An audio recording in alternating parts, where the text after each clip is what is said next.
I need to get something off my chest, and this is the only place I can think to share it. I know it's going to sound crazy, but it happened to me, and I can shake the fear from that night. A few months ago, I decided to take a solo camping trip to a remote forest near northern New Mexico.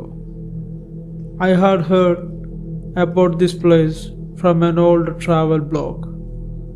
Deep woods, no cell service, a few miles from the nearest town. It sounded like the perfect escape from the daily grind and a great opportunity for some solo reflection. I drove out there on a Friday afternoon, the forest growing denser the farther I went. The road was gravel and twisted through the trees, with barely enough room for one car. I finally reached the small, overgrown clearing where I planned to camp for the night. It was the kind of place that felt untouched by time. Ancient trees, the smell of pine, and a profound silence. I set up my tent and made a small fire. The forest was quiet, save for the occasional rustling of leaves and a distant call of some bird. It was serene, but there was an undercurrent of unease that I couldn't quite place. The sunlight faded quickly, and as dusk fell, the forest seemed to come alive, but in a different way. As darkness settled in, I hear the first strange noise, a faint whisper carried by the wind. I couldn't make out any words, but it was like someone was murmuring just out of sight. I brushed it off as the wind moving through trees, though there was something unsettling about it. I sat by the fire, trying to ignore the creeping sensation that I wasn't alone. The whispers continued, growing a little louder and more persistent.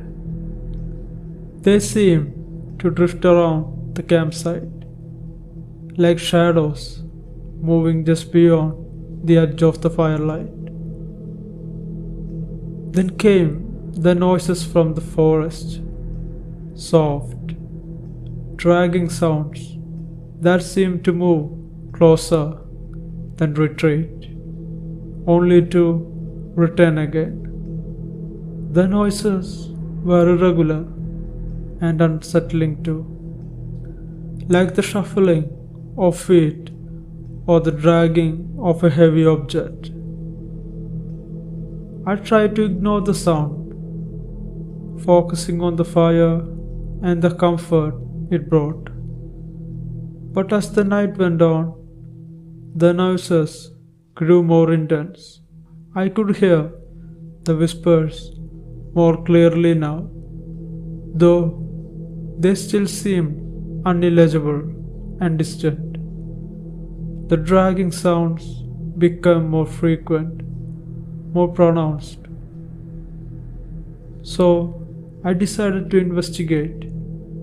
I grabbed my flashlight and ventured into the darkness. The beam cutting through the thick shadows. The forest was unweariedly quiet. As I walked, the sound of the fire fading behind me. I was deep in the woods now, the trees towering above and the darkness swallowing the light. The whispers grew louder as I walked, though I still couldn't make out any words from it.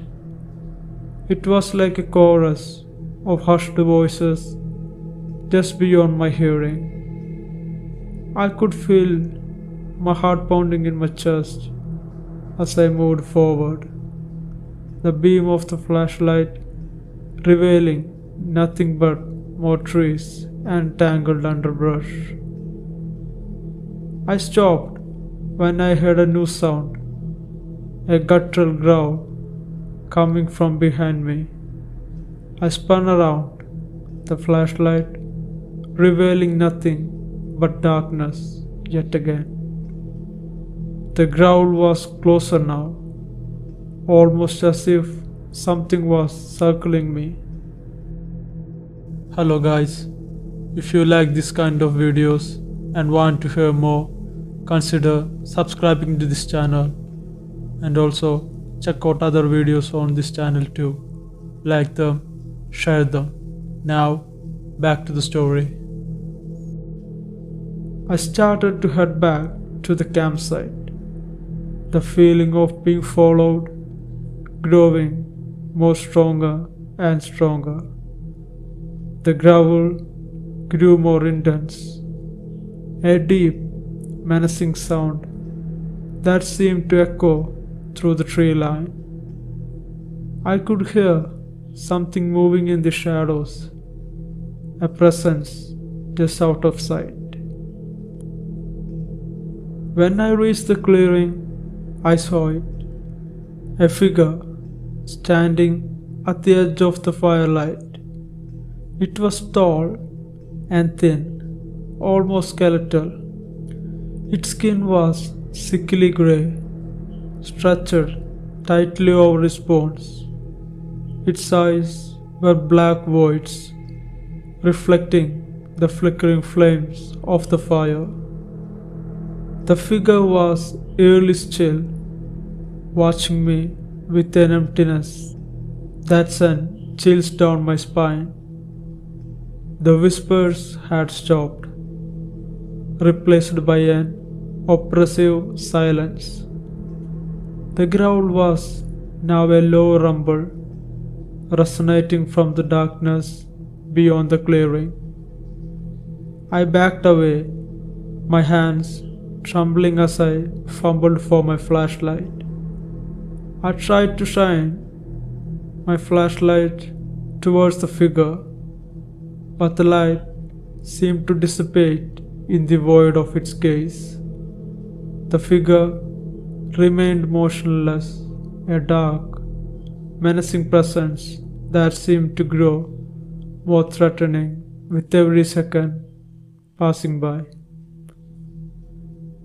Then the whispers started again, but they were no longer distant. They were right in my ears. The voices were clear now, and they were saying my name.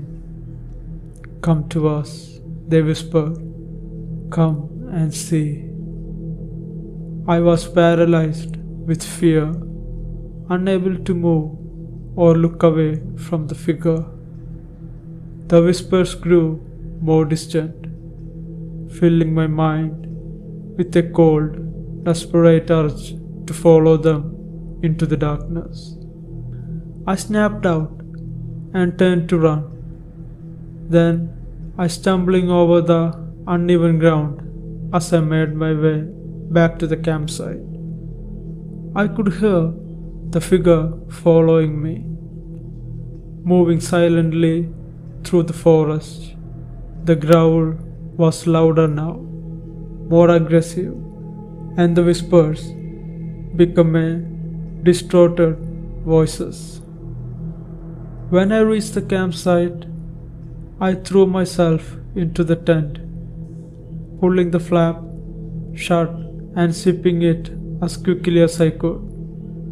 The figure was still outside, its presence a looming threat just beyond the fabric of the tent.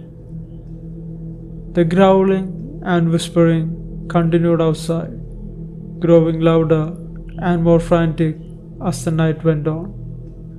I huddled in the corner of the tent, tried to ignore the sounds and convince myself that I was safe in my tent. The noises eventually faded. The growl became a distant rumble, and the whispers dying down to a faint murmur. I stayed in the tent, terrified to move or make a sound, until the first light of dawn crept through the fabric. When morning came, the forest was still and silent. I emerged from the tent to find that clearing was empty. The figure was gone, and the forest was eerily calm. I packed up my gear as quickly as I could, my hands shaking with every moment. I left the forest and drove back to the town, not daring to look back at the dark woods as I left. The memories of that night has haunted me ever since, and I still hear those whispers in my dreams. What I encountered might have been a skinwalker, an entity from Native American folklore that uses its malevolence to lure and terrorize. The descriptions I read matched what I experienced: the whispers, the growling, the dark presence.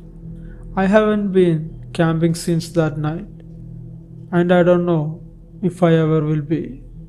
The forest holds a darkness that I can't ignore, and the memories of that night are a constant reminder of what lurks in the shadows.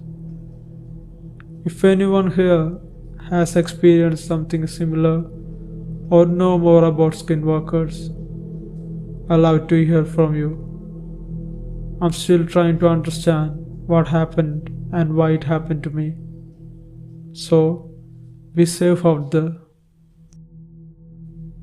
Hope you guys liked this video. If you did, please consider subscribing to this channel. Enable the bell icon so you don't miss new uploads. And also, check out other videos in this channel too. Like them and share them. And if you have any suggestions or any improvements I need to make in this channel, please post them in the comment section. Till next time, this is Malayali Wendigo. Bye.